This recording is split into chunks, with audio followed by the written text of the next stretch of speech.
Hello, welcome, Cabbage here. So, a new Square Enix mobile game released the other day, Final Fantasy VII Ever Crisis. I am not going to play the game, and I will never play the game, but I am a Japanese mobile game industry watcher, and whenever Square Enix releases a mobile game, it's a semi-big deal. I say semi-big because although they are one of the biggest and most beloved game publishers, they struggle with mobile game success, and the last couple of years have been especially hard. Revenue for their mobile games has been so bad and so many of their games have shut down that now the Japanese gaming community says that there is a Square Enix debuff on all new games, which leads to bad sales and bad reception. It's a self-fulfilling prophecy because poor sales and game shutdowns hurt Square Enix's reputation, and Square Enix's reputation hurts sales and leads to game shutdowns. But anyway, let's take a video to look at the launch of Final Fantasy VII Ever Crisis, look how well it is doing sales-wise, and guess at the future of the game. I recently made a video about the mobile game industry as a whole, link in the description, where I go into more detail about some of the things I will bring up in this video. Let's talk about development time first. Having enough time can be the most important thing, leading to successful games, and we're seeing a lot of examples of it paying off this year, like with Tears of the Kingdom, Baldur's Gate 3, Honkai Star Rail, Nikke, etc. In terms of Ever Crisis, looking at how good the character models are, and how exactly they look like Remake, I wouldn't be surprised if you told me that they just use those models, so in a sense, Ever Crisis has been in development for like 5 years. But it's actually probably closer to 2 to 3 years. Perhaps long planned to be a companion to Remake. Only mobile games that run into trouble somewhere along the way, or like have a total shift somewhere in the middle, will take 5 years. But from what I hear of Ever Crisis, it looks good, plays snappy, has good battle AI, and doesn't have any game-breaking bugs. Add to that Global and JP released together, and it seems Applebot had enough time to make the game they really wanted to make. Speaking of Applebot, the developer, they are most known for Near Reincarnation, and the two games have a lot in common, like with Battle and the Gacha, but I want to remind people that they also worked on Grimoire A, which was very successful, very beloved, and very long-lived, 6 years, and that is how they caught the eye of Square, and that is why they were tapped to handle such big properties, such as Nier and Final Fantasy. I hear people saying that they learned a lot during Nier Reincarnation, but no, they knew what they were doing before that.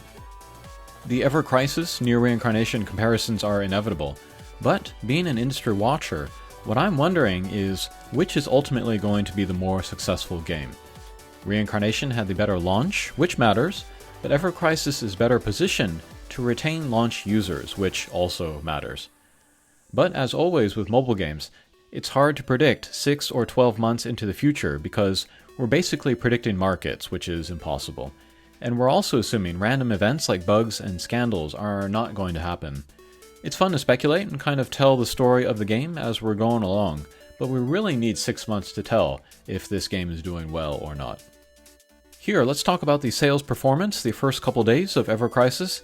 Usually the first day is what matters most, but Ever Crisis released surprisingly late in the day, like 6 in the evening, and that there already hurt sales. It's less time for people to come to a decision to start spending.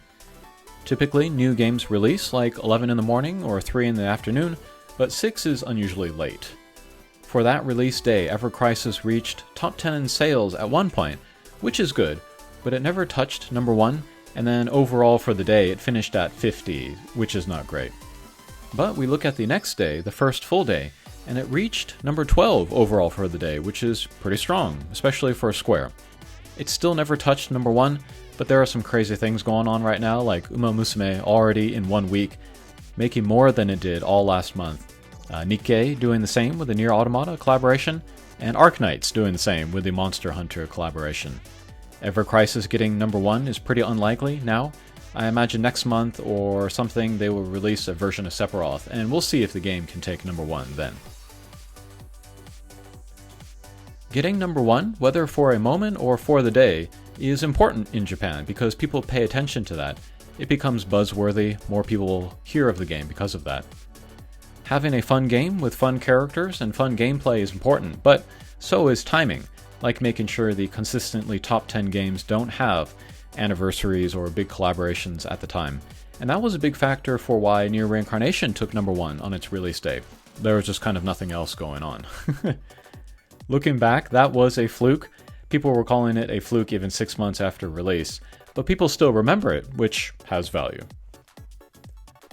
However, from now, I see one big reason Ever Crisis might perform better than Near Reincarnation, and that is appropriate user expectations. The vast majority of folks coming to Near Reincarnation had Nier Automata in mind, and that style of battle gameplay. So when they got a Final Fantasy IV style active time battle system, a ton of people were disappointed. People weren't able to appreciate the game on its own terms. They had Automata in mind, and so they felt deceived playing Reincarnation. I really wonder if the game would be doing better today if it had side view battle, where incoming players would know right away gameplay was different from Automata. And so, the game had a very poor reception at launch, so much so that Near Reincarnation is boring was a trending topic on Japanese Twitter, and a bunch of bashing videos came out on YouTube. And while yes, Near Reincarnation did have great early sales the first 6 months, it still gained a reputation for boring gameplay, and it never recovered from that. It was quickly written off as a shallow game only for die-hard fans that wanted more story, and sales died after half a year, and it never recovered from that. With Ever Crisis, however, pretty much everyone knows Final Fantasy VII the original is an RPG, has the ATB system, and that is what they're going to get with Ever Crisis, and so adoption should go much more smoothly. Early reviews should be better if everything else is fine, and that will all lead to better user retention, and therefore better long-term sales. They're going to need those sales too, because this game looks much more expensive to develop than Near Reincarnation. As an aside, wouldn't it be hilarious if the ATB system was well regarded in Ever Crisis, and that led to people taking a second look at Near Reincarnation? It's probably not going to happen. The damage done around launch was already too big, but I'm sure everyone who wrote off Reincarnation but now enjoy Ever Crisis will not admit that they were wrong at the time. The battle system is admittedly not terribly deep, but that doesn't make it bad, and then there is good gameplay possible within it, if the developers are good at that. And finally, a word on the conceit of the game. I have nothing against Final Fantasy VII Remake and Ever Crisis existing. Nostalgia is not always a bad thing, and cashing in on it is not always a bad thing. What matters is if the sequel or remake or reboot or whatever respects the audience and the source material. I loved Top Gun Maverick, for example. My problem with Final Fantasy VII is that I don't like the source material. I respect the form in how well these retellings are doing it, but it doesn't change the fact that I don't like the content. And I've talked about this before, but I don't like when there is fan art or fan fiction that misses or misinterprets some key essence of the source material, and then in future works game developers retroactively add in those fan elements, like the idea that there's this big rivalry between Cloud and Sephiroth.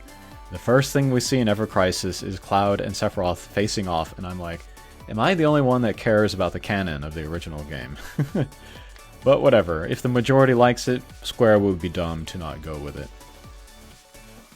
Alright, so those are my thoughts on Ever Crisis. You'll notice I didn't really talk about anything in-game, but then that's not what interests me about it. I don't know when or if I will make another video on the game. If it becomes a big hit or a meh failure 6 months from now, maybe I'll diagnose what happened then. Okay, thanks for watching, and we'll see you again. Take care.